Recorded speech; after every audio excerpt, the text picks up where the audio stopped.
მოგესალმებით. დღეს ჩვენი გადაცემა ფაქტი მოვლენა კომენტარი ანალიტიკური საუბრები დემირ გიორგელიძესთან ერთად. დღეს ცოტა შეიძლება არატრადიციული გადაცემა იყოს, იმიტომ რომ საჭირო რაღაცის ახსნა, საჭირო რომ თვალნათელი იყოს. გადაცემის თემა არის ამერიკის შეერთებული შტატები, ირანი, საქართველო. შედარებითი ანალიზი თამაშების თეორიის საფუძველს. ჩვენ ახლა გარკვეული მობილიზაცია გავაკეთოთ ჩვენი, ვთქვათ, ყველანაირი შესაძლებლობისა, პირველ რიგში ინტელექტუალური, გონებრივი შესაძლებლობებისა. ჩვენ ახლა უნდა განვიხილოთ თემა, რომელიც ეხება ყველაზე არსებით მომენტებს და რომლის აღქმა არ შეიძლება რაიმე იდეოლოგიური თვალთახედვიდან, არ შეიძლება რაიმე ორიენტაციებიდან, არ შეიძლება სიმპათია ანტიპათიის დონეებიდან, ჩვენ უნდა ნახოთ მეცნიერების დონეზე, იმ ფუნდამენტალური რამის დონეზე, თუ როგორ განიხილება ეს. მოდით პირდაპირ დავიწყოთ. თამაშების თეორია რა არის ეს? ძალიან მარტივად რომ ვთქვა, კონფლიქტური სიტუაციების მათემატიკური აღწერისა და გადაწყვეტის თეორია, მათემატიკური აპარატია, რომელიც ყველაზე მეტად გამოიყენება პროგნოზირებისთვის. მე არაერთხელ განვსაზღვრე, რომ მე არა ვარ პროგნოზისტი, მე ძალიან კარგად ვიცი ეს თეორია, მალე ჩემი წიგნი გამოვა, უკვე ფაქტიურად ტირაჟი დასრულდება მალე, თამაშების თეორია, ოღონდ მე გავაკეთე აქცენტი ეკონომისტებისთვის, მაგრამ ომთან დაკავშირებული სახელმწიფოთა კონფლიქტებთან და ასე შემდეგ დაკავშირებით ფუძე თეორიისა უნიკალურია, უნივერსალურია, ეს მათემატიკური თეორიებისთვის არის დამახასიათებელი, არის ნიუანსები, რომელიც ცალკე თემად, ცალკე წიგნად უნდა გაკეთდეს, მაგრამ მე ახლა სწორედ ამ საკითხით დავიწყებ და მე ვფიქრობ, რომ ყველასთვის საინტერესო იქნება. რა არის ყველაზე მნიშვნელოვანი? რასაც ახლა მე ვისაუბრებ, ისევე ეხება კონკრეტულ ადამიანს, ცხადია გონიერ ადამიანს, როგორც ეხება სახელმწიფოს. ამიტომ რასაც თქვენ ახლა გაიგონებთ, არის უნივერსალური და აბსოლუტურად გამოსადეგი პირად ცხოვრებაში თითოეული გონიერი ადამიანისათვის. მოდით დავიწყოთ, რა არის ეს თამაში? თამაში არის ყველაფერი, რასაც ადამიანი აკეთებს პირველადი სასიცოცხლო მოთხოვნების დაკმაყოფილების გარეთ. გასაგებია, როცა ქშია, როცა სახლი არ გაქვს თავზე და როცა ტანსაცმელი არ გაცვია, შენ არაფერზე არ ფიქრობ, იმიტომ რომ პირველადი მოთხოვნები უნდა იქნეს დაკმაყოფილებული. აი შემდეგ, რასაც ადამიანი აკეთებს აბსტრაქტულ ენაზე, ამას ქვია თამაში. თამაში ყოველთვის არის გარკვეული მიზნის მიღწევის საშუალება. ხო, ანუ შენ კონკრეტულ სიტუაციებში მონაწილეობ რაღაც პროცესებში და გაქვს საკუთარი ინტერესი. სხვანაირად არ იქნება, ხო? ესე იგი, ჩავთვალოთ, რომ გვაქვს გარკვეული სიტუაცია და გვაქვს გარკვეული მიზანი. ამ მიზნის მიღწევა მე შემიძლია გარკვეული სვლების მეშვეობით, ხო, მე თვითონ რა გამაჩნია ხელთ, რომ ჩემი მიზანი მივაღწიო. მოდი ამას როგორც უწოდებენ, დავარქვათ, რა სტრატეგიები მაქვს მე? სტრატეგია არის უბრალოდ სვლა. ჩემი მიზნის მისაღწევად. 1, 2, 3, 10 სტრატეგია მნიშვნელობა რა აქვს? მე მაქვს, მოდით ასე ვთქვათ, მოქმედებათა გარკვეული სიმრავლე, რომელიც მე უნდა ავირჩიო ჩემი მიზნიდან გამომდინარე, რომელი იქნება უკეთესი. მაგრამ აქ არის ერთი ყველაზე ძლიერი მაგრამ, რომელიც საქართველოში ცუდად არის გაგებული. შენ საკუთარი მიზნის რეალიზაციას ახდენ არა იზოლირებულად, არა როგორც ერთი ადამიანი მოწყვეტილი საზოგადოებიდან, არამედ საზოგადოებაში. ანუ ადამიანთა ერთობაში. შენი ქვეყანა ჩავთვალოთ ეს. მაგრამ იმ ადამიანებსაც აქვთ თავიანთი სურვილი, ხო სწორია? თავიანთი მიზნები.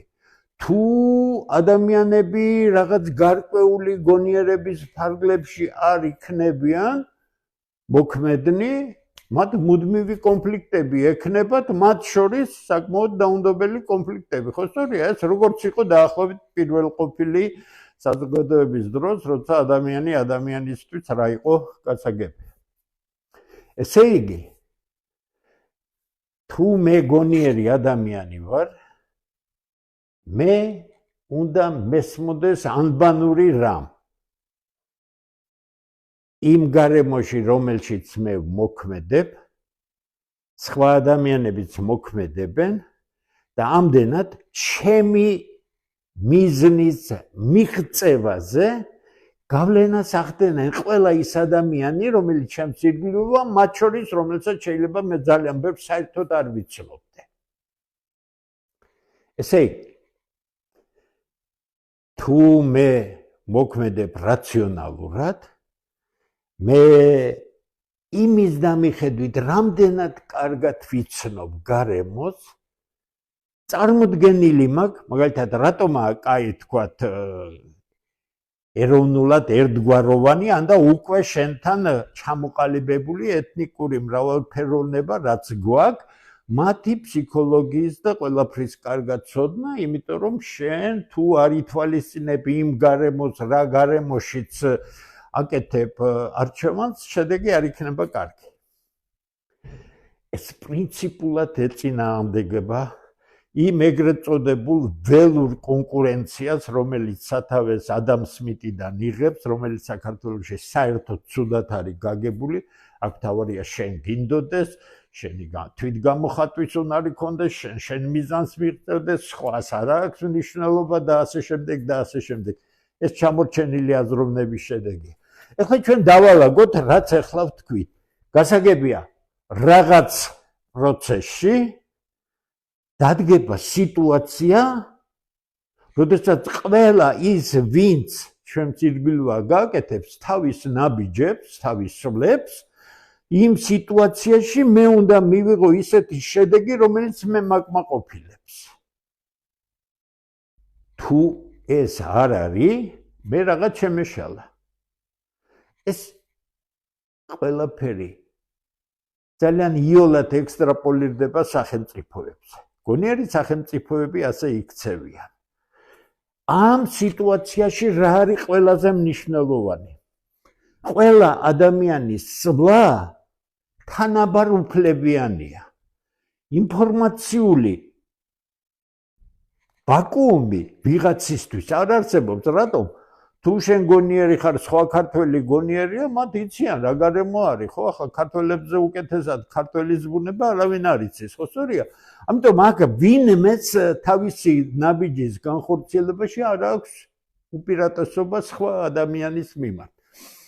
ასეთ სიტუაციებს ქვია სიმეტრიული თამაშები, ანუ სიმეტრიული, როცა ყველაფერი არის ფაქტობრივად ერთნაირად უფლებიანი, ერთნაირად დასაშვები და ერთნაირად მისაღები ყველასთვის, იმიტომ რომ შენ არ შეგიძლია სხვა ადამიანს კანონის ფარგლებში რაიმე ნაბიჯის გადადგმა აუგზავნო. ხო, შენ უნდა იცოდე, რომ მაინც იმოქმედებს შენსავით რაციონალურად.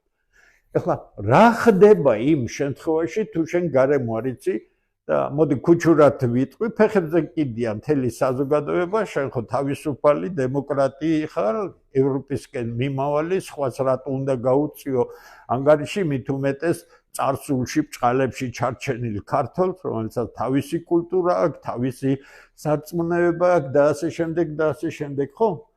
ეს ყველაფერი გამოირიცხება.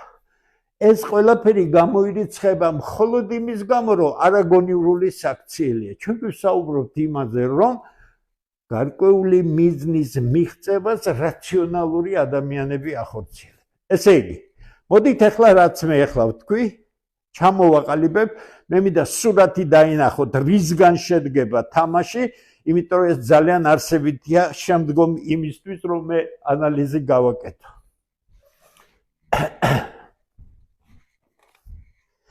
ესე იგი, ჩავთვალოთ, რომ გარკვეული რაოდენობის ადამიანი მიისწრაფის თავისი მიზნისაკენ. მოდი დავნობროთ ეს ადამიანები, ხო შეიძლება? ერთი ნომერი, ორი ნომერი, რომელიღაცა I ნომერი, რომელიც იცვლება 1-დან n-მდე. აი, ამას ვუწოდოთ მოთამაშეთა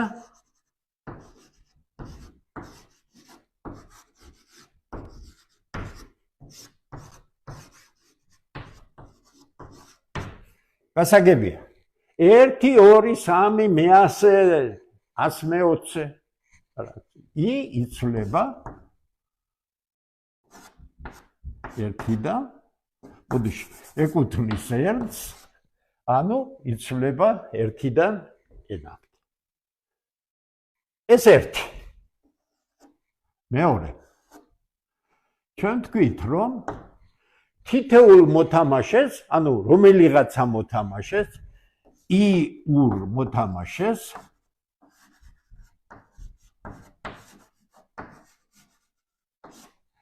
აქვს თავისი გადაწყვეტილების მიღების, ანუ ნაბიჯების გაკეთების, ანუ სტრატეგიების გარკვეული ნაკრები. მოდი სტრატეგიება I მოთამაშისთვის 1, 2 და ასე შემდეგ n-ისთვის მოკლედ წერ იყოს x I. ანუ ეს იქნება სიმრავლე. სიმრავლე რისი? I-ური მოთამაშის პირველი სტრატეგია, ვთქვათ, გავაკეთო რაღაც. I-ური მოთამაშის მეორე სტრატეგია, I-ური მოთამაშეს სადღაც J-ური სტრატეგია, J იცვლება 1-დან რამდენიც აქვს და ვთქვათ ეს იყოს x I-ურის K-ური სტრატეგია. ანუ ვთქვათ I თუ 1-ია, პირველი მოთამაშის სტრატეგია იქნება 1 რაღაც ცვლა, მეორეს რაღაც ცვლა, მე-100 რაღაც ცვლა და რაღაც ვთქვათ 105 ცვლა. რაოდენობის. ყველა მოთამაშე ასეთ სიმრავლეს ფლობს. თუ ამ სიმრავლებს მე ერთად შევკრიბავ, მე მექნება x, ანუ ეს არის სტრატეგიების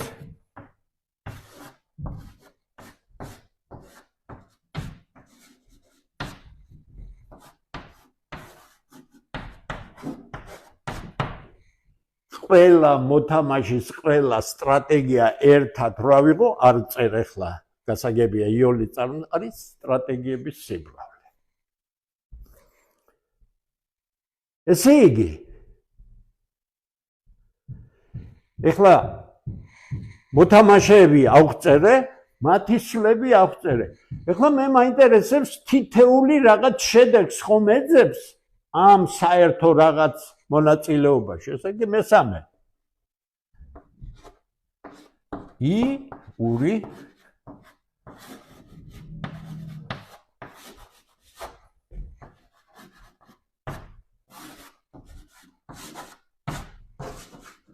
მოგება დამდგარ სიტუაციაში.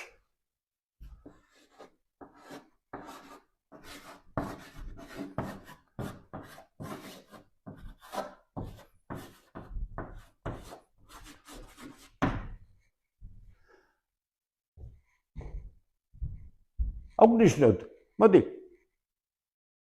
5 აღნიშნავენ, პატარა 5, utility-დან გამომდინარე, ანუ სარგებლიანობიდან, მოგებას დავარქვევ, სარგებლიანობას დავარქვევ, ამას მნიშვნელობა რა აქვს, ესე იგი მე ავწერ ახლა. I, ანუ I-ური მოთამაშის მოგება, სარგებლიანობა, ბედნიერება, სიხარული, რა ვიცი, რადგანაც ის და რისგან შედგება? რაც ვთქვით, ამ მოთამაშის მიერ გადადგმული ნაბიჯისგან. ხო სწორია? რა კი მე სტრატეგიები ესა მაქვს, ესე იგი მოდი დავწეროთ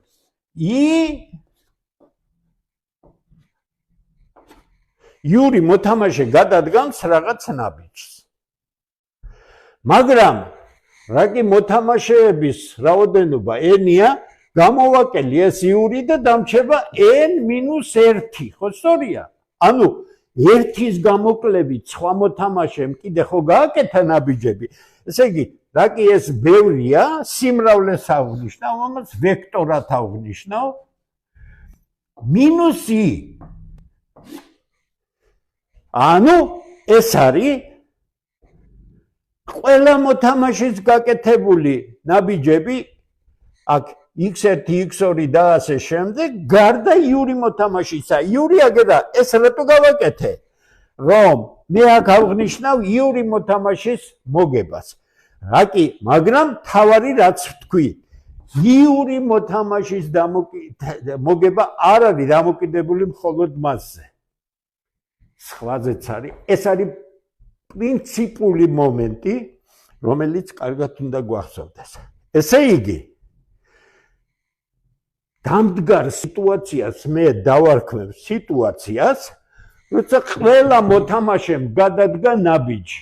გააკეთა თავისი არჩევანი, ოღონდ ერთი სტრატეგია აირჩია ყველა შესაძლოდ. ესე იგი, მე მექნება დამდგარი შედეგი, ეს არის x1, ეს არის x2, ეს არის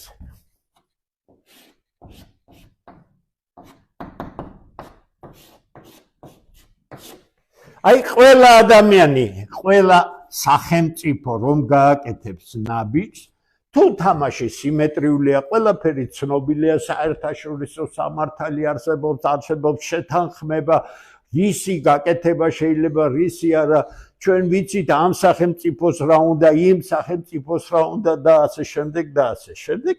ეხლა მე მინდა ჩამოვაყალიბო საბოლოოდ რა არის თამაში. მოდით მე აქ რა კი მარტო ვარ, ნახო როგორ იქნება. მე მგონი არ არის ცუდად. აი, ასე მოდი კიდე გავწევ.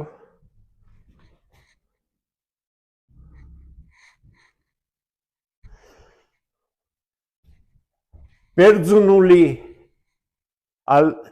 ანბანიდან ავიღოთ 100G, დიდი G და ეს იქნება. რა კი სიმრავლეა, მე ასეთ ფრჩხილს გავაკეთებ, იმიტომ რომ ასეთი ფრჩხილი ნიშნავს, რომ ბევრია შიგნით. პირველი, ეს იქნება რა თქმა უნდა n. 1, 2, 3 და ასე შემდეგ n, ანუ მოთამაშეები, ამ მოთამაშეების n რაოდენობის მოთამაშის სტრატეგიები, ესეც სიმრავლეა, ამიტომ მე დავწერ ასე x ეკუთვნის n-ს, ერთ-ერთი მოთამაში აქ ვერ იქნება, თუ 1, 2 და n-ს არ არის ჩამჯდარი ამაში. და შემდეგ არის მათი მოგებები.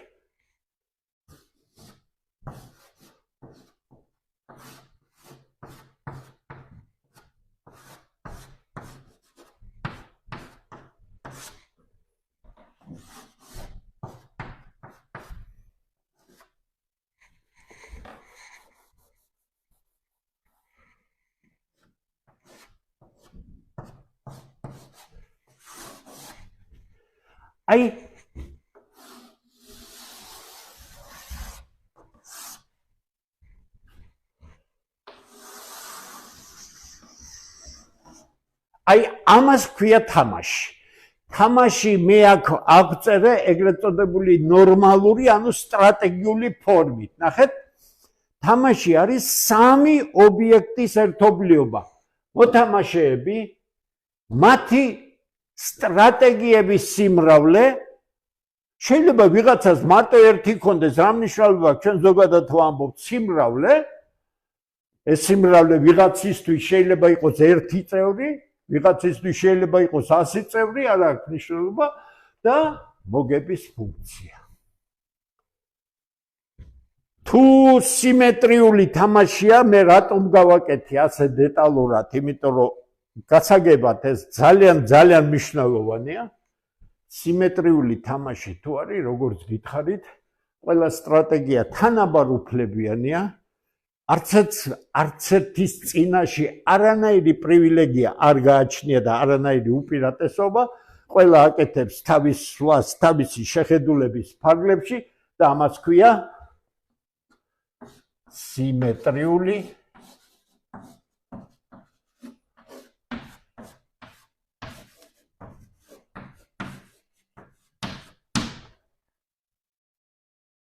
ეხლა კითხვას დავსვამ.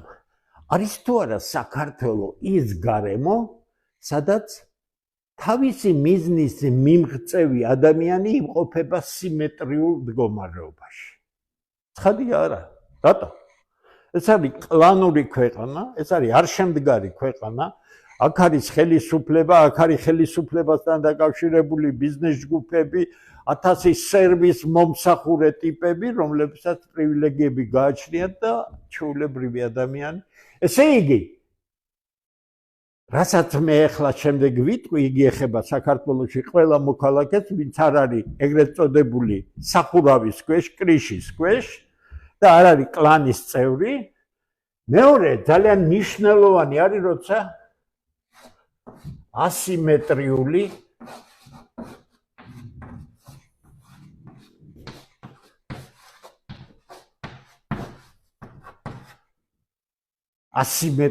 არასიმეტრიული სიტუაცია გვაქვს.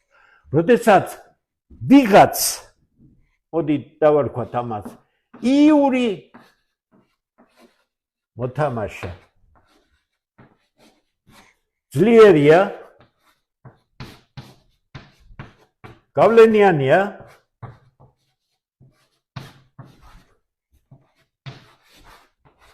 ფულიანია,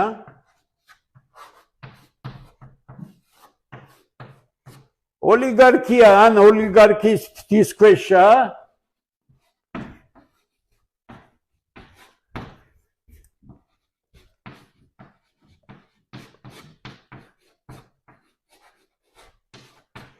კანონი სულ ცალ ფეხზე კიდია,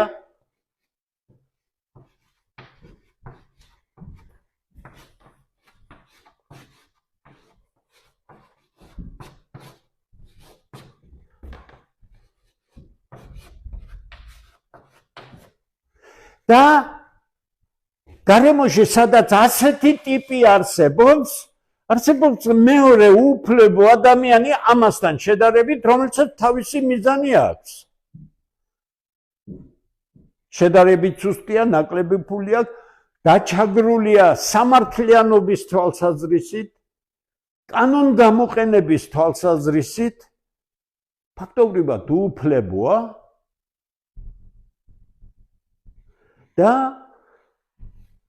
ეხლა მე უნდა გადავიდე იმაზე, რასაც ქვია ასიმეტრიის კანონი, რომელიც უფრო არასაყოველთაოდ მიღებული ტერმინია, არამედ გარკვეული კონცეფცია. ასიმეტრიის კანონი გეუბნება, რომ ასეთ ასიმეტრიულ სიტუაციებში უპირატესობა არის სუსტის მხარეს.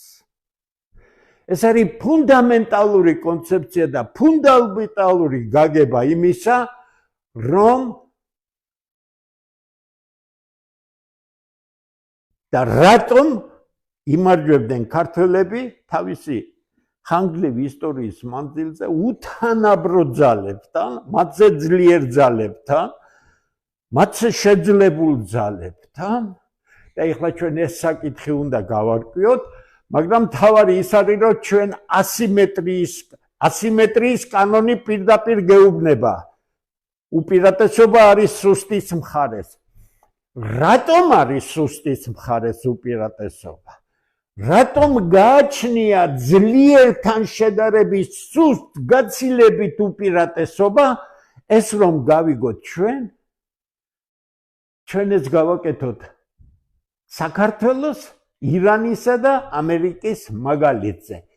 ჩვენ ახლა ამ ზოგადი ნათქვამიდან სტრატეგიები, მოგება-წაგებები, მოთამაშეები ჩავთვალოთ რომ გვაქვს მხოლოდ n უდრის 3-ს, n პატარა, n უდრის 3-ს. პირველი იყოს აშშ, მეორე იყოს ირანი, მესამე იყოს საქართველო. გასაგებია ხო როგორ გადავიდივარ კონკრეტიკაზე. აი ჩვენი თამაში, მაგრამ ასიმეტრიულია. რაკი ჩვენ ყველაზე კარგად ქართული ისტორია, საქართველოს ისტორია ყოველ შემთხვევაში უნდა ვიცოდეთ. რაკი ასოციაციები გაცილებით და მე დავიწყებ მესამედან საქართველოდან და უნდა ჩამოვწერო ახლა და გამოვყო რა არის ყველაზე მნიშვნელოვანი ანუ საქართველოს ყველაზე მთავარი უპირატესობები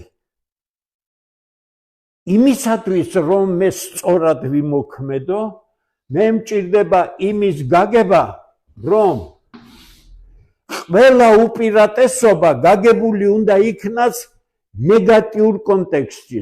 უპირატესობა და ნაკლოვანება ერთი და იგივე რამეს ახასიათებს. ამიტომ მე ყველა უპირატესობას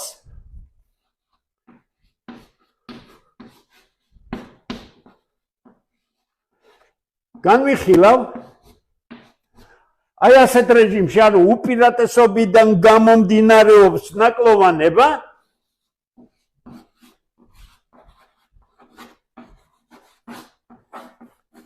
ნაკლოვანებიდან გამომდინარეობს უპირატესობა.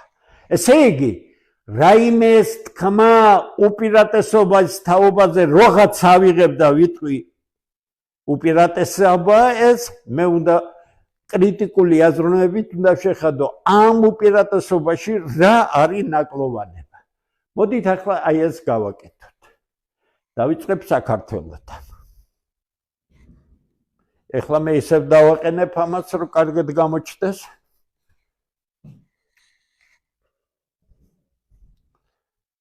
მე მგონი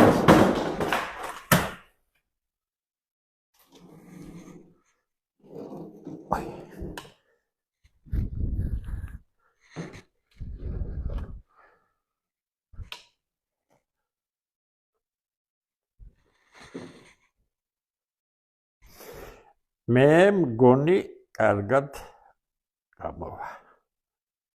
აი ასე იყოს.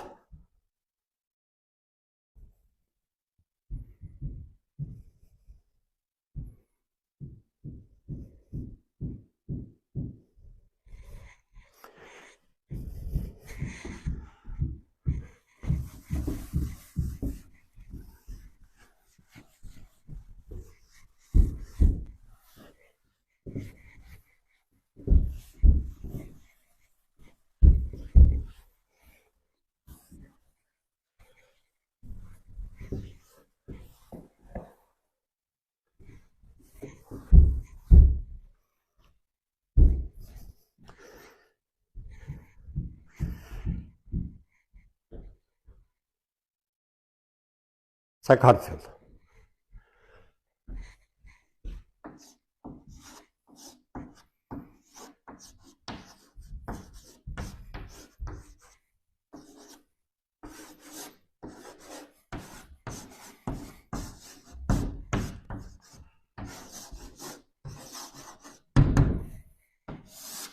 უპირატესობები. ყველაზე არსებით რამეზე უნდა ვისაუბრო. პირველი ცხადია. ეხლა მე ვსაუბრობ საქართველოზე მის ისტორიულ კონტექსტში და არა დღევანდელობაზე. ყურადღება მიაქციეთ. წარსული. და როცა მე ჩამოვაყალიბებ ყველაფერ ამას ნაკლოვანებებთან ერთად, მე შემდეგ უკვე დავსვამსაკი დღეს რა არის საქართველოს უპირატესობები. იმიტომ რომ თქვენ ნახავთ რომ ჩვენ ძალიან საშიშ მდგომარეობაში ვართ. მაგრამ კიდე გეუბნები ყოველგვარი ემოციის გარეშე და პირველი რა თქმა უნდა ეს არის წმენა, წმენის იდეა.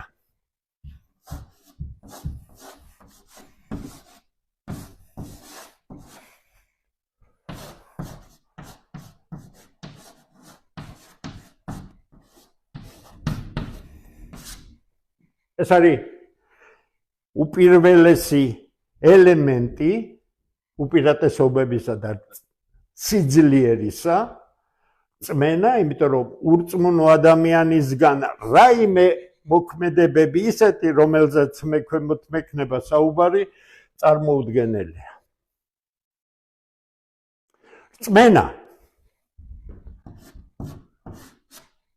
მართლმადიდებლობა.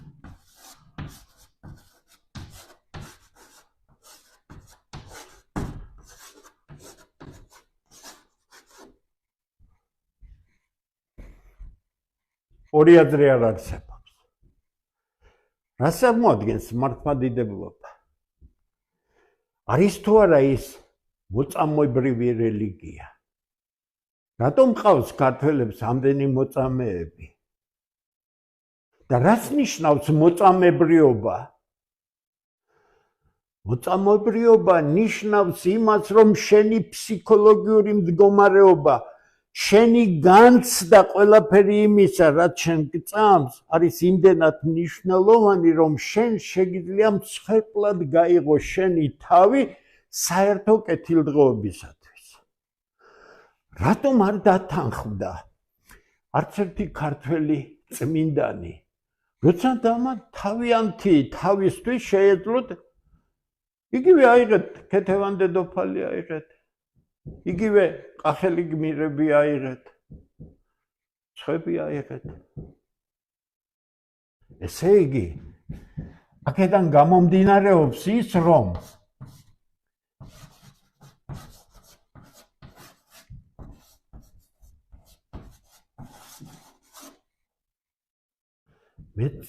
მოწამებრიობა არის მართლმადიდებლობის განუყელი ნაწილი და ეს არის იმდენად ძლიერი განცდა, როდესაც ადამიანს საშუალებას აძლევს გასწიროს თავისი თავი უფრო დიდი კეთილდღეობისთვის, რასაც ქვია ქვეყნის მომავალი, რასაც ქვია საზოგადოების მომავალი. მოდი ჯერ დადებითები ჩამოვაყალიბოთ. მეორე. ხადი ეს არის ადგილმდებარეობა.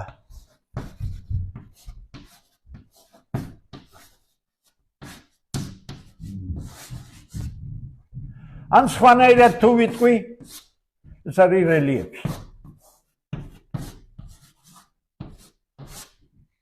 გასაგებია, თაგორიანი ქვეყანა არის, კარგად იცით, ტერი შემოესია, მთაში გახიზნაო, მთა დაცვის გარკვეული ბუნებრივი საშუალება იყო და ის რომ საქართველო იყო თაგორიანი, მისი რელიეფი გარკვეულად დამცავ საშუალებას წარმოადგენდა იმ მრავალრიცხოვანი შემოსევებისგან, რადგან ბარის შემთხვევაში საქართველო იოლად იქნებოდა განადგურებული უბრალოდ ფიზიკურად მხოლოდ იმის გამო, რომ იმ მრავალრიცხოვან მტერთან ბრძოლაში ქართველს არაფერი არ იქნებოდა. რანაირი თავდადებულიც არ უნდა იყოს, მოტრიალურ ველზე შენ მუდმივად ვერ მიაღწევ ადჯერმეტ მეომართან წარმატებას. ადგილმდებარეობა. და მესამე. ეხლა ჩვენ მესამე ძალიან ზუსტად უნდა მოვახდინოთ იდენტიფიკაცია, რა არის ეს მესამე და რატომ მაინდა-მაინც ეს. როდესაც მე ანონსი გავაკეთე 2 დღის წინ, იქ ძალიან კარგმა ხალხმა მომწერა, რომ იმიტომ რომ ადამიანებს ძალიან უყვარდათ თავისი ქვეყანაო და ასე შემდეგ ოჯახს კარგავდნენ, ქვეყანა ყველაფერს კარგავდნენ, ძალიან კარგი პასუხია, ოღონდ პირველი მთლად ზუსტი არ არის. სიყვარული სერიოზულ საქმეში არ გამოდგება. სწორად გამიგეთ. ეს იმდენად ინდივიდუალური გაცდა, თქვენ შეიძლება დაკარგოთ სიყვარული და შემდეგ ხელჩამოშვებული, ფაქტობრივად უუნარო ადამიანად იქცეთ, დარც გადაყვეთ, ხო? ესე იგი, სიყვარული საქმეში არ გამოდგება. ეხლა მე უნდა გავარჩიო რა არის პატრიოტიზმი. თუ ჩვენ პატრიოტიზმს ჩავხედავთ, პატრიოტიზმი არის ჩვეულებრივი მდგომარეობა, ნორმალური მდგომარეობა ადამიანისა, რომელსაც უყვარს ის გარემო, სადაც დაიბადა, სადაც გაიზარდა, სადაც სამყარო შეიქმნა. შეიმეცნა. მას უყვარს მისნაირი ხალხი და ასე შემდეგ. და მაინც პატრიოტიზმი არ არის გამოსავალი, იმიტომ რომ შენ შეიძლება ეს პატრიოტიზმი დაგჩეს პატრიოტიზმად ქვეყნის დაკარგვის შემთხვევაშიც და ვერაფერი შეძლო, იმიტომ რომ შენი მენტალური მდგომარეობა სხვანაირ ქცევას ვერ იაზრებს, ვერ ხდება. აბა რა არის ყველაზე მნიშვნელოვანი, რომელიც იყო ქართველების მესამე მთავარი უპირატესობა? ცხადია, ეს არის ნაციონალიზმი.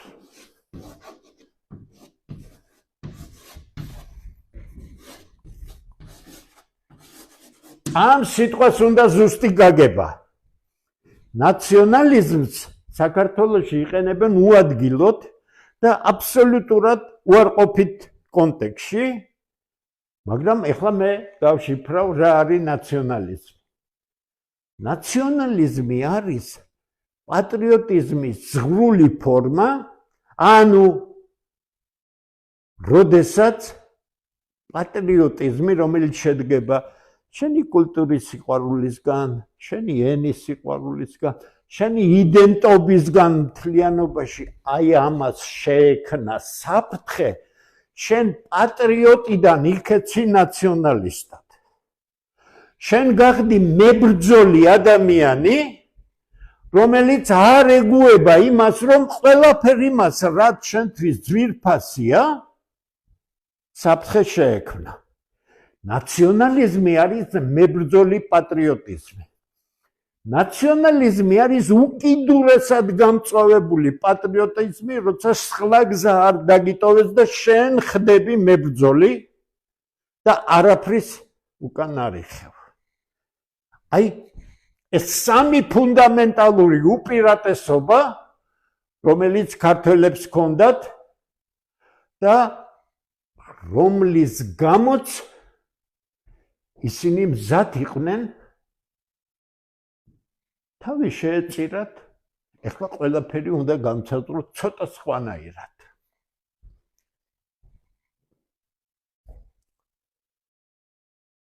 ამ სამში ნაკლოვანებები რა არის? მე გითხარით, უპირატესობა, ნაკლოვანებები.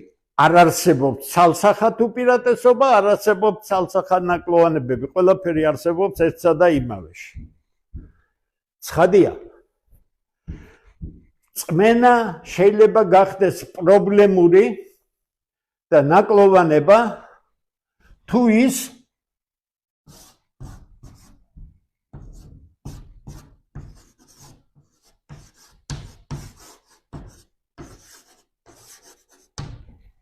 ის გადადის ფანატიზმში. ანბანური რამეა. ფანატიზმი არ არის წმენის პატივისცემა. ფანატიზმი არის გამძრავებული და დეფორმირებული წარმოდგენა წმენაზე, რომელიც ავტომატურად იწვევს სიბრმავე გონებისა.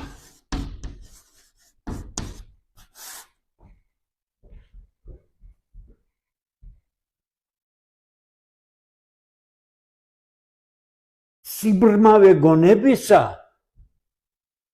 არის ის, როდესაც შენ შეგიძლია მოკვდე, შეეწირო, ფანატიკოსი ხარ. და ნაკლი აქ არის ის, რომ შენ ფანატიზმით შეპყრობილი და დაბრმავებული გონებრივად ადამიანი რაციონალურად აღარ ფიქრობ. შენ არ ხარ გონიერი ადამიანი, შენ არ შეგიძლია აწვენო სიტუაცია და იმოქმედო საუკეთესო სცენარის შესაბამისად.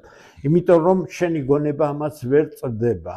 ერთი შეხედვით თითქოს ასეთი თავგადადებული კაცის სიმპათიას იმსახურებს, მეორე მხრივ ფანატიზმითა და გონებრივი სიბრმავით შეპყრობილი ადამიანი პრობლემა არის, რადგან ის მსხვერპლს არ ედიდება, არადა ადამიანი ყველაზე ღირებული მაშინა, როცა მოქმედია, საღად მოქმედია, საღად მოაზროვნეა და შეუძლია პრობლემის გადაწყვეტა. ფანატიკოსები ანუ აზიანებენ წმენას და ხდებიან პრობლემა. მეორე, აი ნაკლი. ერთი და იგივე რაღაცის, ერთი მხრივ გამაოგნებელი ძალა, წმენით სავსე ადამიანი და წმენის უკიდურესობები, რომელიც პრობლემურია. მეორე, ადგილმდებარეობა, რელიეფი. ცხადია ეს არის დადებითი, შენ ფაქტიურად გაქვს რა? შენი ბუნებრივი ციხესიმეგრე გაქვს ამ რელიეფის გამო, მაგრამ ნაკლიც არის ის, რომ თუ, ნახეთ, ეხლა ძალიან მნიშვნელოვანი მომენტია, თუ მომხდური არის გრძელ პერიოდზე მოთამაშე, შენი ადგილმდებარეობა შეიძლება შენი პრობლემა გახდეს, იმიტომ რომ თა არ არის რესურსებით სავსე და მას შეუძლია ძალიან დიდი შეზღუდვა მოახდინოს და საბოლოო ჯამში ის რაც კარგია, ჩაკეტოს იქ და ციხედ გაქციოს, ციხეთში გამყოფოს. ამიტომ ამას აქვს თავისი ნაკლით. ნაციონალიზმი.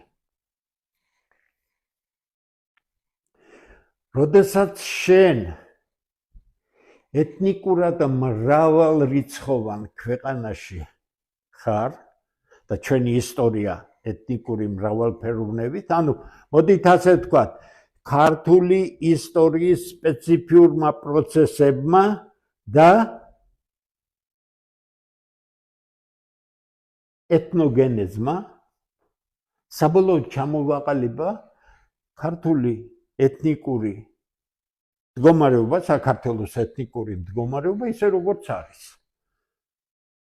როდესაც შენ ნაციონალიზმის მეშვეობით ცდილობ დაიცვა შენი იდენტობა, თუ შენ გაგეპარა აქ ნიუანსები, ადამიანები, ჯგუფი, ძალიან ჭკვიანი ხალხი, რომლებიც გარედან გარკვეული მიზნებს ახორციელებენ, მივალთ აქამდე, ამ ეთნიკურ უმცირესობებს გამოიყენებენ საქართველოს წინააღმდეგ. გამოიყენეს? ცხადია გამოიყენეს. ბრალი ვისია?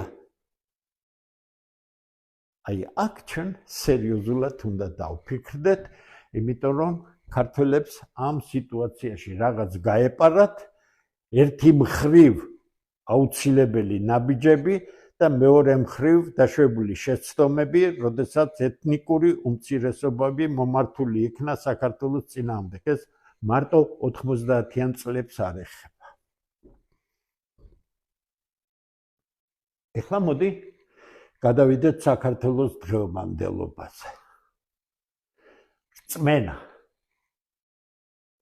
გასაგებია ფანატიზმი არ არის, სიბრმავე არის, სერიოზული,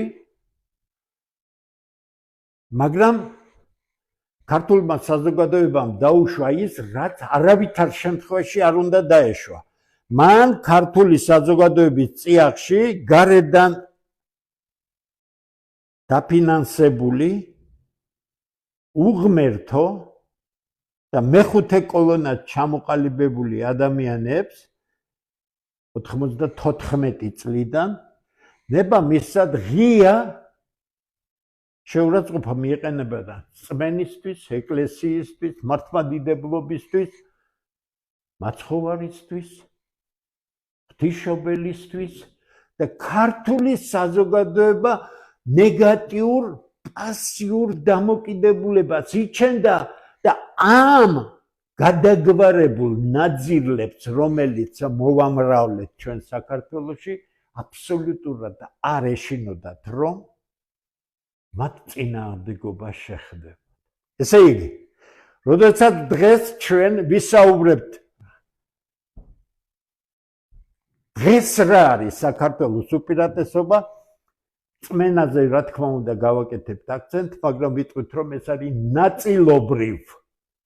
ნაწილობრივ სრულიად გასაგები არც ერთი მორწმუნე საღათ მორწმუნე თორე ფანატიკოსები რო იყოთ ამდენი ეს ხალხი განადგურებული იქნებოდა, იმიტომ სხვანაირად არც ერთი საღათ მორწმუნე საზოგადოება თავის წიაღში არ დაუშვებს ამ სარწმუნოების წინააღმდეგ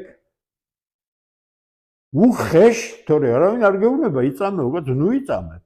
იყავი შენთვის, ნუ ივლი ეკლესიაში, იყავი ათეისტი, ანუ იყავი კრეტინი, იმიტომ რომ ათეისტი არ შეიძლება იყოს ნორმალური ადამიანი. ხასუსამ, ეს ცალკე თემაა კიდე. ესე იგი, ქართული საზოგადოებაში ის რწმენა, რომელიც მისი ფუნდამენტი იყო საუკუნეების განმავლობაში მორყეულია და ჩვენ პრობლემა გვაქვს. მე არ ვამბობ, რომ ეს არ არის კიდევ ძალიან მაგარი საყრდენი არის. მაგრამ ეს არ არის ისეთივე მაგარი საყრდენი, როგორიც იყო, იმიტომ რომ ჩვენ გაგვიხეთქეს საზოგადოება და 100,000-ობით ურწმუნო, რომელსაც დაარწმუნეს, რომ ამას რომ აკეთებ, შენ თვითგამოხატვის უფლება ყოფილა. თურმე ეს თავისუფლება, ეს დასავლური დემოკრატია, ხო? არავითარი დასავლური არ არის. ეს არის საზიზღარი ნეოლიბერალიზმი, ანუ ნეოტროცკიზმი, სხვანაირი სახელი ამას არ ქვია. ნაციონალიზმი. დაგვრჩა თუ არა ჩვენ ნაციონალიზმი? ანუ შეგვიძლია თუ არა ჩვენი სიყვარული საქართველოსადმი ჩვენ განსაკუთრებულად საფრთხის შემთხვევაში გადავიყვანოთ ნაციონალიზმში და ვიყოთ მებრძოლები, მე მაქვს დიდი კითხვის ნიშანი, იმიტომ რომ სხვა გზა რო ვერ დავინახეთ ქართველთა დიდი გაერთიანება. გავაკეთეთ, რომელიც ქართველთა საღი ქართველების გაერთიანება უნდა იყოს. მიუხედავად იმისა, ჯერ მთლად წელი არ არის გასული, მაგრამ ის არ არის ჯერჯერობით რაც უნდა იყოს და ეს ყველასთვის საფიქრალია. ჩვენ დგავართ აშკარად იდენტობის დაკარგვის წინაშე, ჩვენ დგავართ სახელმწიფოებრივობის დაკარგვის წინაშე, ჩვენ დგავართ ამ ქვეყნის ქართველებისთვის დაკარგვის წინაშე. დემოგრაფია, კულტურული დეგრადაცია და ასე შემდეგ და ასე შემდეგ. ესე იგი, დღევანდელობა ცალკეა საუბარი და მე ამას შემდეგი გადაცემებისთვის გადავიტან. დღევანდელობა დასალაგებელია, ჩვენ თვალი უნდა გავუსწოროთ რეალობას და შევხედოთ. ეხლა გადავიდეთ ირანზე. რაგინდ პარადოქსალურადაც არ უნდა მოგეჩვენოთ, ეს სამი რამ არის ირანის დღევანდელი უპირატესობა. გასაგებია რწმენა, მას აქვს შიიზმი. შიიზმი არის მოწამებრიობა, არაფერს ახალს არ ვამბობ, ხასუსვა. ვის უყვარს ირანი, ვის არ უყვარს ირანი, ვის უყვარს რუსეთი, ვის არ უყვარს რუსეთი, ვის უყვარს ამერიკა, არ უყვარს ნულოვანი მნიშვნელობა აქვს. ჩვენ არსებში უნდა ჩავიხედოთ, ჩვენ იმ სიღრმეებში უნდა ჩავიხედოთ, რომლის გარეშეც ჩვენ უბრალოდ სრული კატასტროფის წინაშე დავდგებით. ეს სამი უპირატესობა და იგივე ნაკლი რაც არის შიზმში ფანატიზმი და სიბრმავე არის პრობლემური ნამე და ისინიც იმავე კანონის ქვეშ არიან რაც საქართველოს იყო ანუ ასიმეტრიის კანონის გავლენის ქვეშ რომ მათი სისუსტე შეერთებულ შტატებთან რომელიც განუზომლად ძლიერია ყველანაირად ახლა ჩვენ გადავალთ ამერიკის უპირატესობებზე და ნაკლოვანებებზე ვაძლევს იმის თქმის საშუალებას რომ უპირატესობა დღეს არ არის შეერთებული შტატების მხარე უბრალოდ არ არის რატომ როცა ქართველი იმარჯვებდა არანორმალურ უპირატეს მტერზე მისი ფუნდამენტი იყო ის რომ ის უბრალოდ კი არ აგებდა ის აგებდა ყველაფერს სიცოცხლე კიდე გეუბნები სიცოცხლის დაკარგვა მაინდამაინც დიდი საფრთხე არ არის შენი თუ არ დაწყებულა ეს ქვეყანა და შენი თუ არ დამთავრდება ისინი კარგავდნენ საკუთარ ქვეყანას ისინი კარგავდნენ კულტურას და ისინი კარგავდნენ იდენტობას თორე ოჯახები არაერთხელ გადაუწვეს და მთიდან თუ გადარჩებოდა ჩამოიყვანდა ცოლ-შვილს და ხელახლა აღადგენდა ამას და შეიძლება ცხოვრებაში ორჯერ სამჯერ აღედგინა გადამწვარი ხო თუ დაიღუპებოდა უკვე ქალი იღებდა თელ სიმძიმეს ოჯახის და ქალი ზრდიდა იმ მომავალ ვაჟკაცებს რომლებიც იბრძოდნენ ამიტომ ქალის ფუნქცია საქართველოში ყოველთვის გაცილებით დიდი იყო ვიდრე მამაკაცის ფუნქცია იმიტომ რომ იმ ძიმე სიტუაციაში ის განსაკუთრებულ ფუნქციას ასრულებდა ზუსტად ამისთვის იბრძვის ირანი იდენტობისთვის კარგია ცუდია კაცო რა მნიშვნელობა აქვს ამას შიიზმი კარგია ცუდია ამაზე ვილაპარაკოთ ირანი მტერი იყო არ იყო მტერი რა მნიშვნელობა აქვს ამას ჩვენ ვლაპარაკობთ რა არის დღევანდელ არანორმალურად საშიშ სიტუაციაში ირანელების უპირატესობა დიახ ისინი კარგავენ 5000 წლოვან ცივილიზაციას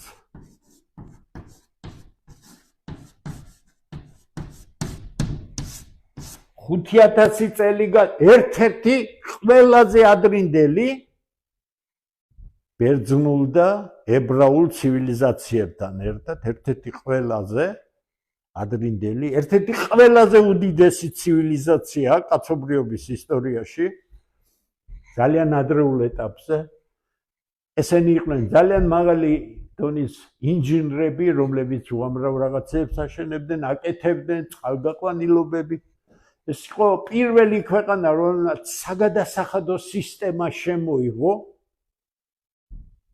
საგადასახადო სისტემა ეს იყო მეომარი ხალხი და ეს იყო აბსოლუტურად ამაყი ხალხი თავისი კულტურით ისინი დღესაც ამაყები არიან თავისი კულტურით საკუთარ პრობლემებს რაღაცნაირად მოვლენ ახლა მე მინდა დავსვა კულტურის სიყვარული და სიამაყე კულტურითა იდენტობის შემადგენელი ნაწილია ვართ ჩვენ ამაყები დღეს ჩვენი ფანტასტიკური კულტურით რომ ვიყოთ ამაყები უბრალოდ ვართ მაგრამ პასიური ამაყები ვართ ვაძლევთ ვიღაცას შეურაცხყოფის უფლებას ირანელები ამას არ აძლევენ შიგნით რა ხდება აიათოლები კარგებია ცუდებია კიდე გეუბნებით აიათოლები არის გარდამავალი პერიოდი ირანისთვის გარკვეული პირობების გამო შექმნილი 5000 წლოვანი ისტორია რომ აქვს ამ ხალხს ნიშნავს იმას რომ ასე მარტივად ისინი არ აპირებენ არაფრის დათმობას და ყველაზე დიდი რაც მათ გამოავლინეს ახეთ რამდენი მილიონი ადამიანი იყო 2 დღის წინ გამოსული ირანში სწორედ დასავლურმა არაღმა ამერიკულმა არაღმა ცოდნამ სპარსული კულტურისა და შიიზმისა მათ დააშვებინათ სტრატეგიული შეცდომა, როდესაც მოკლეს არა ხელისუფლების პირველი პირი ან და ჯგუფი მაღალი თანამდებობის პირების, არამედ მოკლეს სულიერი ლიდერი შიიზმისა და ეს ავტომატურად იყო უდიდესი მასტიმულირებელი იმისა, რომ დავიწყებულიყო შიგა წინააღმდეგობები და ერი გაერთიანებულიყო. აი ეს არის სპარსების დიახ ირანელები თვლიან და ეს არის მათი ნაციონალიზმი, რომ ისინი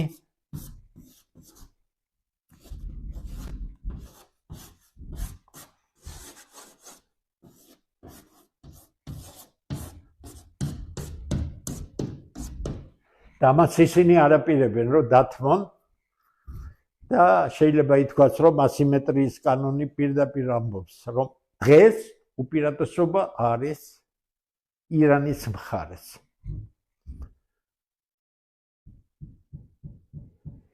ახლა გადავიდეთ შეერთებულ შტატებზე, რომელიც განსაკუთრებულ დაკვირვებას მოითხოვს და ახლა მე გავაკეთებ სწორედ ამას.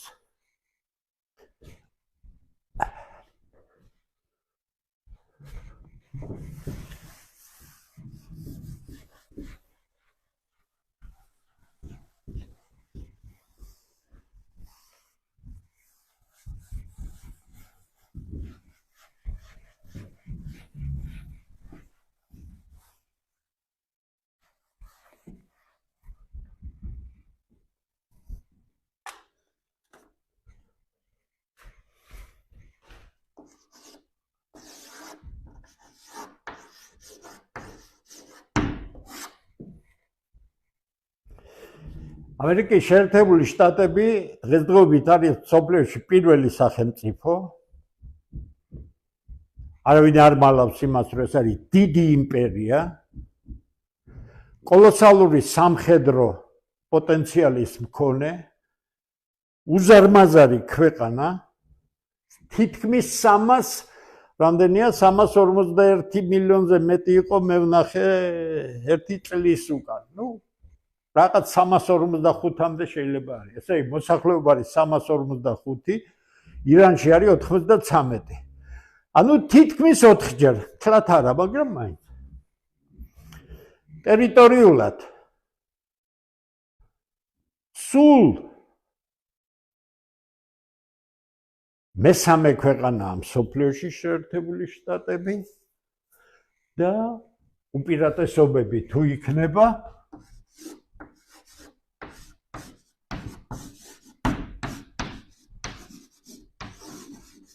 ეს არის აშკარა, პირველი. ეს არის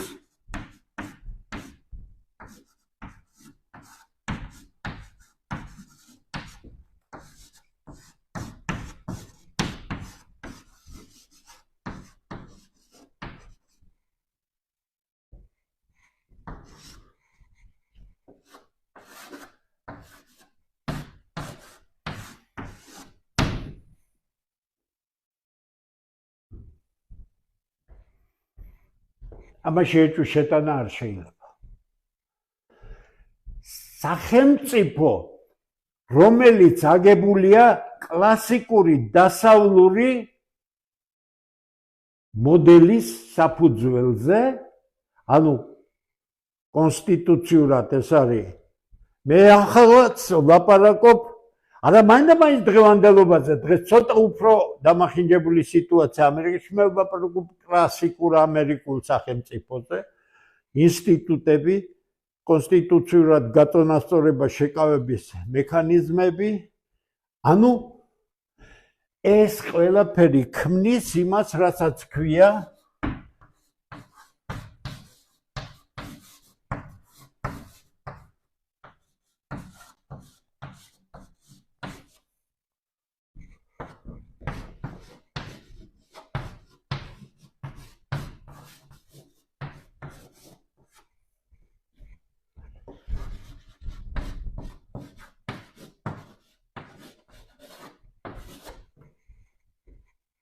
ინსტიტუციონალურ სამართლებრივი მოწყობა, ანუ ეს არის ორგანიზაცია.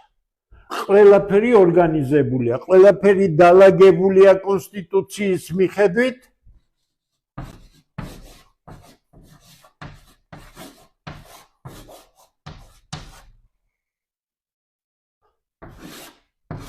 რაც ნიშნავს ორგანიზაცია? ის მართავს თავის თავს, ის მართავს რესურსებს, ის მიმართავს რესურსებს სიმდიდრის შესაქმნელად, სიძლიერის შესაქმნელად და ეს ყველაფერი არის სამართლებრივ ჩარჩოში. ბოლო წლებს დავანებოთ თავი, ბოლო წლები გარკვეული პრობლემურია, თუმცა ეს კარგა შენარჩუნებულია. ეს არის.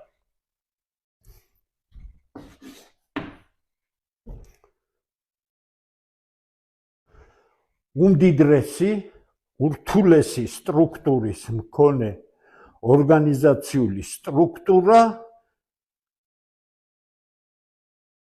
თავისი მიზნების მისაღწევად ზად არის გარკვეულ დანაკარგებზე წავიდეს. ანუ მას შეუძლია გარკვეული დანაკარგების, დანახარჯების გაწევა, გამოვა აქედან რაიმე, არ გამოვა რაიმე. ეს არ არის მისთვის ისეთი პრობლემური, როგორიც საქართველოსის და ირანისთვის, საქართველოსის და ირანისთვის იყო და არის დღეს ირანისთვის. ანუ თუ ისინი წააგებენ, ისინი ყველაფერს კარგავენ. თუ ირანში შეერთებული შტატები დამარცხდება, ჩემი სტუდენტობის დრო უკვე დასრულებული იყო, მაგრამ ჩემი სკოლაში სწავლის პერიოდში მე მახსოვს ვიეტნამის მოვლენები, მე მახსოვს არანორმალური პროტესტები ამერიკის შეერთებულ შტატებში ამ ომის წინააღმდეგ, მე მახსოვს ყველაფერი, ამიტომ დამარცხდა მე რა წამოვიდა საკმაოდ ცუდად ვიეტნამიდან საკმაოდ ცუდად, მაგრამ რა ამერიკა როგორც იყო მის ტერიტორიას არაფერი არ შეეხება. მართალია საკმაოდ ხალხი დაიხუპა იქ და ამან ბევრი ნეგატიური რამ გამოიწვია, მაგრამ ეს მისთვის ყოფნა არ ყოფნის საკითხი არ იყო. ირანისთვის დღეს არის ყოფნა არ ყოფნის საკითხი. აი ეს გეუბნება შენ ასიმეტრიის კანონი, რომ როდესაც შენ ხალხს აყენებ ყოფნა არ ყოფნის რეჟიმში, შენ მაქსიმალურ მობილიზაციას უკეთებ მის ინტელექტუალურ, მატერიალურ და ასე შემდეგ რესურსებს და ის მოქმედებს შენი მოქმედების საპირისპიროდ ასიმეტრიულად. რაც ნიშნავს ასიმეტრიულად მოქმედება?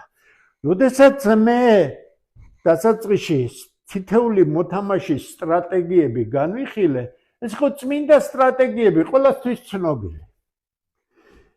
მაგრამ როდესაც ასიმეტრიული თამაშია სუსტი ძლიერი, მაშინ სუსტის ძალიან მნიშვნელოვანი უპირატესობა არის ის, რომ მათ შეუძლია შერეული სტრატეგიები გამოიყენოს.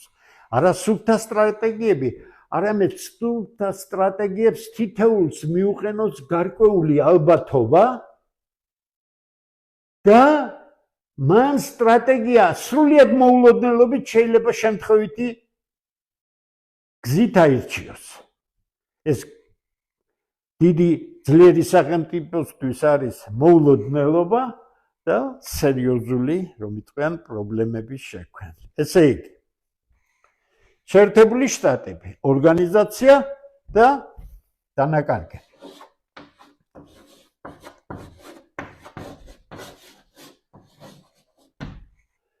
ორგანიზაციის მიზანი რა არის? პირველი, მან სიმდიდრე უნდა შექმნას, სწორია?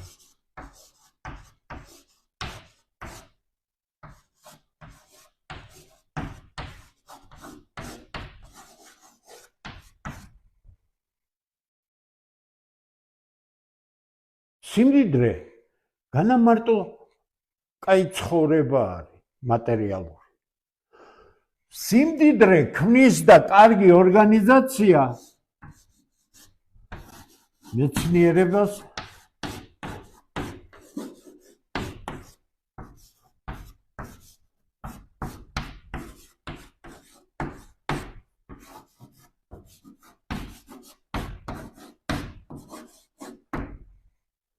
მეცნიერებისა და ტექნიკის მიღწევებს. ამ ორი რამის გაერთიანება მეცნიერების შედეგების გადატანა უკვე ტექნიკაში კონკრეტულ კონსტრუქციამდე კონკრეტულ და ასე შემდეგ არის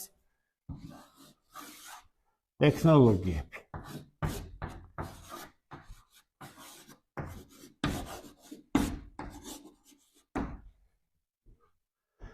ეს არის პირველი ფუნდამენტალური უპირატესობა ისეთი იმპერიისა, როგორც შეერთებული შტატებია, ძალიან მაღალი დონის მეცნიერება და ტექნიკა და შედეგი როგორც ამისა ტექნოლოგიები. მეორე.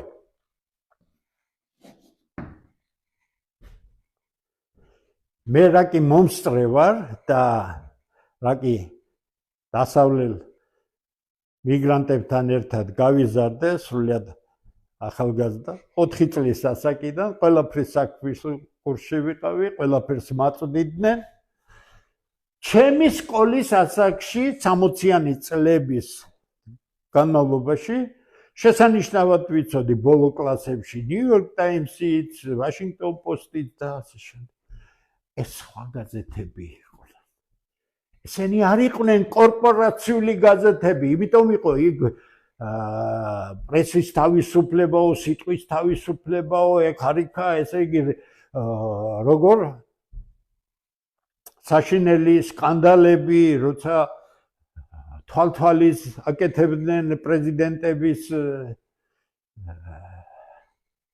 საარჩევნო კამპანიებისა და ჟურნალისტები აკეთებდნენ ამას ყველაფერს, ხო?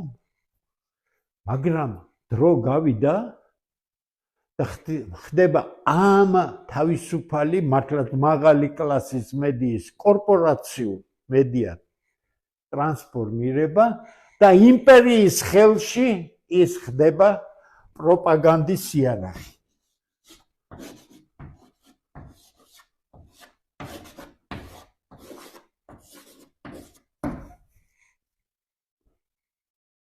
პროპაგანდა ანუ საინფორმაციო ტექნოლოგიების გამოყენებით იმპერიის მიზნების მისაღწევად საზოგადოების ცნობიერების კორექტირება სასურველი მიმართულებით, ანუ იმის გაკეთება, რასაც საბჭოთა კავშირი აკეთებდა.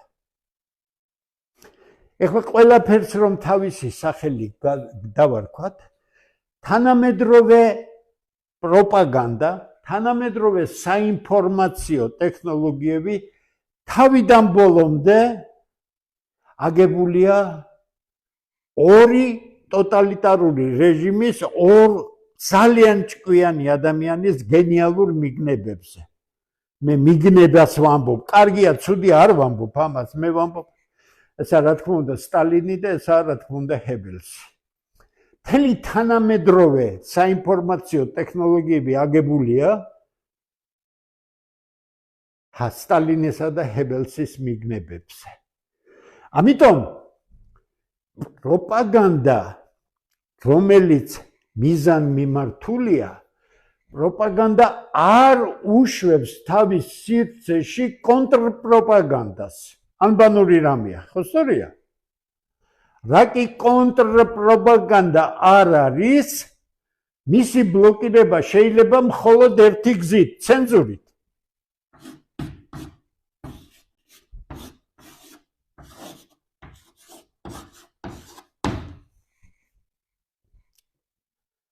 და როგორც კი ჩდება ცენზურა, საღი აზრი ითრგუნება, ეს საქართველოს ხელისუფლების გასაგონათაც ვამბობ. ეს უნივერსალურ რაღაცებზე ვსაუბრობ ახლა. ცენზურირებული თავისი საკანალიზაციო ტელევიზიები ეგერ ვითომ ოპოზიცია იმათ თავისი საკანალიზაციო, ორივეს პატრონი ერთი კაცია, თლად ზევით სადღაც ჩtildeში რომზის,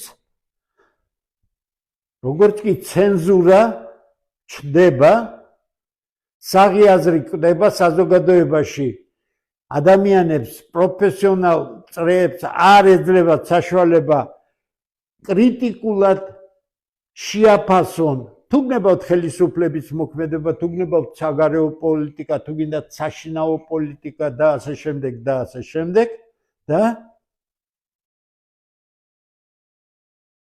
ხელისუფლება იღებს თავის თავში ყველაფერს და საინფორმაციო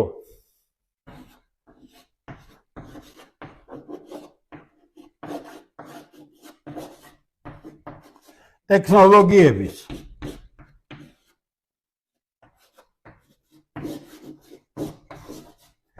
გამოყენების ყველაზე დიდი უბედურება გამომყენებელისთვის არის ის, რომ ის თავად იჯერებს საკუთარ პროპაგანდას, რომელიც სხვას უნდა მოახვიოს თავზე და იგი ხდება თვითგიპნოზის ქვეშ. თვითგიპნოზი კი ნიშნავს იმას, რომ შენ საერთოდ დაკარგული გაქვს ნორმალური აზროვნება, შენ არ გინდა მოისმინო რეალობა, დაგვირდით, ბიძინა აიღეთ, აგერ ხელისუფლება აიღეთ, სხვა აიღეთ, არაფრის გაგონება არ უნდა, საერთოდ ფეხებზე კიდიათ ყველაფერი. საკუთარი პირეშმაკული პოლიტიკა აქვს და აწარმოებენ.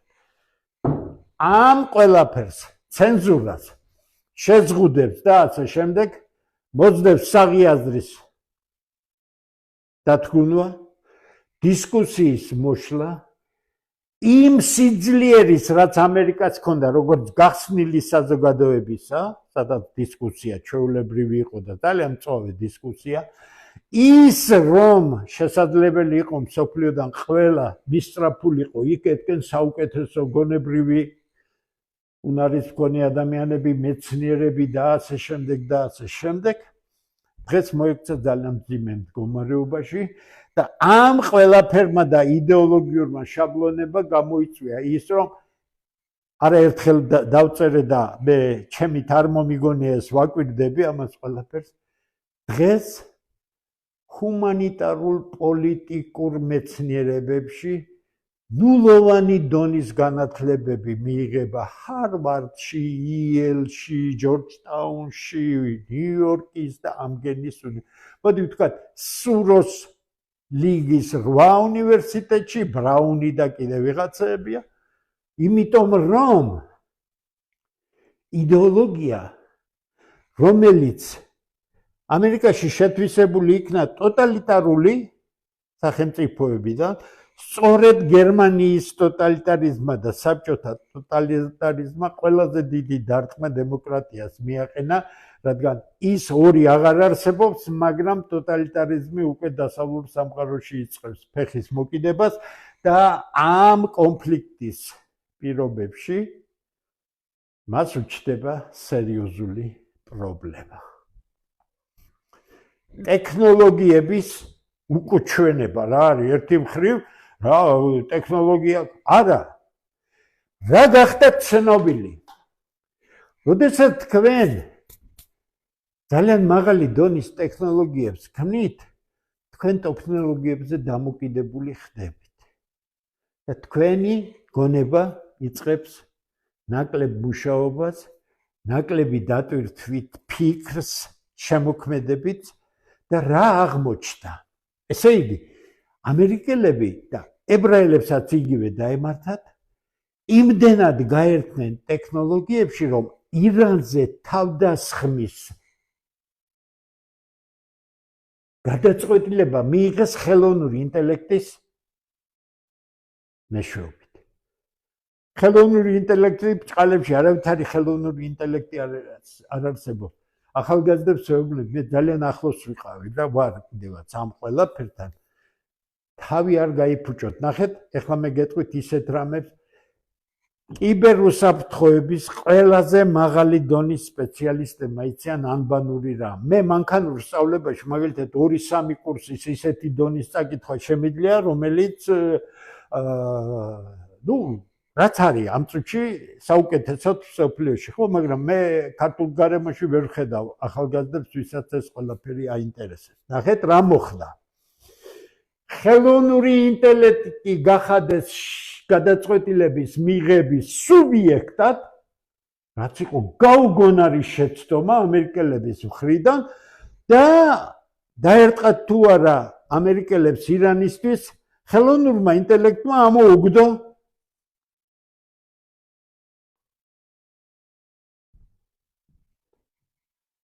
ასეთი შედეგი. გრძელვადიანი გაურკვეველი შედეგებით ომის ალბათობა არის 40%. საშუალოვადიანი დიდი დანაკარგებით და ასე შემდეგ არის სადღაც რამდენი ეს 60 და ესე იგი რამდენი დარჩა იქ მოიცა გავიხსენოთ ციფრი სადღაც 22%, ხო? ესე იგი 38-40-38%-ამდე არის ეს და ცირე ხნიანი ომის ალბათობა არის 22% და ამერიკელებმა აიღეს და ყველაზე ცუდი პასუხი რაც იყო ამ სრულიად არასწორი ეგრეთ წოდებული ხელოვნური ინტელექტისა 22%-იანი დარტყმა აიღეს, როცა ის ეუბნებოდა რომ ეს ყველაზე ცუდი ვარიანტია. ხელოვნური ინტელექტის პრობლემა რა არის? ეს არის დღევანდელ დონეზე არავითარი ინტელექტი არ არის, ასე იგივე საძიებო სისტემაა, ძალიან კარგია ტექნიკური საშუალებით, მაგრამ იმისთვის რომ თქვენ რაიმე გადაწყვეტილი არავითარ შემთხვევაში ახალგაზრდებს გეუბნებით, თორე ნახეთ ცუდ დღეში დარჩებით. ინტერნეტი მალე იქნება აუტანელი. ნახეთ რამხელა უკვე შეყრა არის ადამიანის ჩარევის გარეშე ამ სრულიად უაზრო, მათ შორის ვიზუალური გამოსახულებისა, ვიდეოებისა, ეგრეთ წოდებული fake news-ებისა, რომელსაც რეალობასთან არანაირი კავშირი არ აქვს. და ეს კიდევ უფრო გაძლიერდება, ერთ-ორ წელიწადში სრული ჯოჯოხეთი იქნება, ამიტომ სხვანაირი რაღაცებზე გადადის სპეციალისტების ჯგუფები, არის სპეციალური ბლოკები, როცა შეიძლება ქსელი ცალკე შეიქმნეს ინტერნეტისგან და ასე შემდეგ და ასე შემდეგ. მაგრამ ნახეთ, როგორც კი ისრაელმა დაიწყო ხელოვნური ინტელექტის მეშვეობით გადაწყვეტილების მიღება, მან ყველაზე დიდი დარტყმები მიიღო მაშინ. ირანში ამერიკის შეერთებულმა შტატებმა გამოიყენეს ხელოვნური ინტელექტი გადაწყვეტილების მიღებისა და დღეს საშინელ მდგომარეობაში არიან, ძალიან ცუდი მდგომარეობა. ესე იგი, ტექნოლოგიების თავარი ნაკლოვანება არის ერთი მხრივ უპირატესობა, მეორე მხრივ შენ დამოკიდებული ხდები, ანუ რაც უფრო დამოკიდებული ხდები ტექნოლოგიაზე, მით უფრო სულელი ხდები, მით უფრო არაფრის მაქნისი ხდები. დაიმახსოვრეთ. პროპაგანდა გითხარით რა უბედურებაცა და ერთ-ერთი დიდი, შეიძლება მესამე გავაკეთო, ფული და სიმდიდრე. ერთი მხრივ კარგია, მეორე მხრივ ცუდია. რატო? როდესაც შენ ფულის საჭრელი მანქანა გაქვს, შენ არ გჭირდება შრომა იმისთვის, რომ ფული გამოიმუშაო, შენ ჩართავ ამ ჩარხს და აბეჭდინებ. ამ ფულით ამერიკელები ყიდულობენ ყველას მსოფლიოში, მათ შორის საქართველოში, ნახეთ რა დონის ნაგავი ყავთ ნაყიდი ბოლო 33 წლის განმავლობაში, ხო? ეს მათი შეცდომა არის. ისინი ქედმაღლობენ, ისინი ამპარტავნებენ, მათ მიაჩნიათ, რომ ყველას მოწყიდვა შეუძლია და მე არაერთხელ მithქვამთ შენს გადაწყვეტილებას, როცა შენ